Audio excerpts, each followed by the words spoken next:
శనీశ్వరుడు క్రమశిక్షణ లేకుంటే కఠినంగా శిక్షిస్తాడా?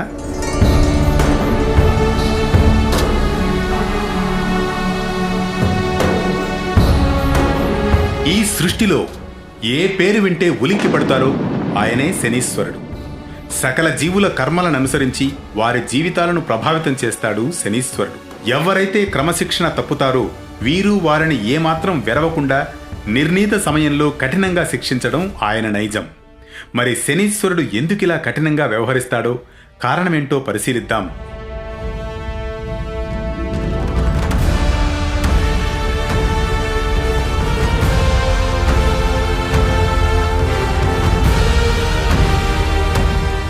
స్కంద పురాణం ప్రకారం సూర్య భగవానుడు ఛాయాదేవులకు ఇద్దరు పుత్రులు, శని, యమ. వీరిద్దరిలో యముడు చాలా అందంగా ఉంటాడు. శని మాత్రం వికారమైన రూపంలో నల్లగా ఉంటాడు.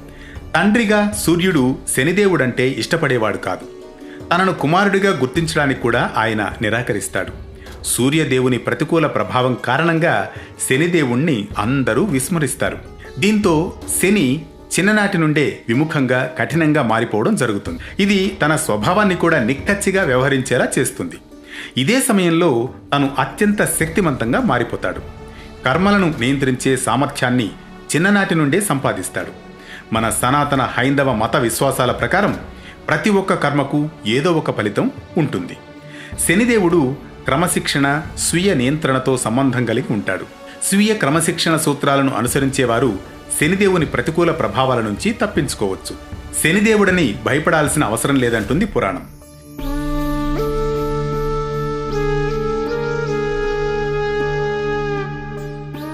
శనివారం శనీశ్వరుడికి అత్యంత ప్రీతికరమైన రోజు. ఆ రోజున ఆవ నూనెను సమర్పించడం వల్ల శుభం జరుగుతుంది. శనిదేవుడి అనుగ్రహం పొందడానికి పేదలకు సహాయం చేయాలి, దానం చేయాలి, మన కర్తవ్యాన్ని సక్రమంగా చేయాలి. ఈ విషయంలో శనిదేవుడు చాలా ధర్మబద్ధంగా ఉంటాడు. ప్రతి మానవుని జీవితంలో క్షణక్షణం అనుసరింపబడే కర్మలకు నిరంతరం ఫలితాలనిస్తాడు శని భగవానుడు. మంచి కర్మలకు మంచి ఫలితాలు, చెడు కర్మలకు చెడు ఫలితాలు వస్తాయి. ఇవన్నీ సక్రమంగా సాగేలా శనిదేవుడే బాధ్యత వహిస్తాడు. అందుకే ఎవరైతే కఠినమైన క్రమశిక్షణ, న్యాయం, నిజాయితీ లక్షణాలను కలిగి ఉంటారో వారికి శుభ ఫలితాలను ప్రసాదిస్తాడు. ఇవేమీ లేని వారిని మాత్రం కఠినంగా శిక్షిస్తాడు శనీశ్వరుడు.